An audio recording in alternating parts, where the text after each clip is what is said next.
สบายดีน้อง FC ทุกท่านเนาะเข้ามาคลิปของน้องเด้อมื้อนี้ก็จะมี2บล็อกเนาะมันเป็นตัวท็อป A เนาะประกอบโครงสูตรขึ้นไปจะเลยเอามาอาคลิปลูกค้าเบิ่งเครื่องเด้อ2ตัวนี้มันก็เป็นมีวาล์ว8แหวนกับวาล์วบล็อกทู16แหวนเด้อวาล์วโม VR 8แหวนคือลำนี้เนาะอันนี้วาล์วโม VR 8แหวนเด้อเครื่องนี้เป็นเครื่องใช้ก้อนเนาะท็อป A นะอันนี้เป็นเก็บเสียง FL5 เด้อเราอยู่ข้างในก็เราบอดี้ก้อนระยะยิงไกลประมาณได้ 80-90 เมตรเนาะอันนี้ก็เป็นกล้องเวทฮันเตอร์นะความสูงมันจังอยู่4-16x44เนาะ FFP เนาะใครสนใจก็เสียเข้ามาหาเลยเนาะอันนี้บล็อกที่2ก็คือท็อป A ก็คือกันเนาะแต่ว่ามันเป็นเซย์เบาบล็อกทู16แหวนเนาะเก็บเสียง FL5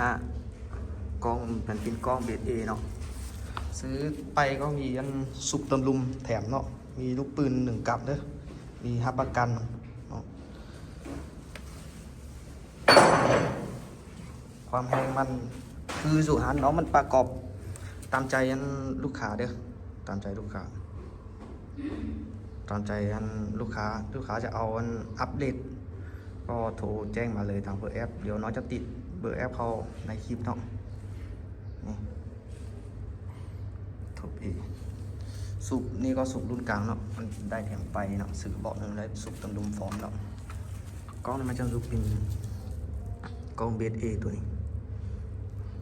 โมมันก็งามคลิปมือสร้างถ่ายมันเป็นถ่ายไงสมุกพับคอนมาได้เนาะ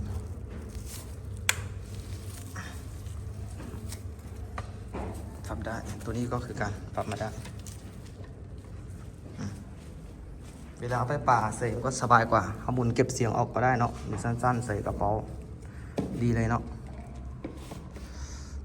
นี่เตรียมมา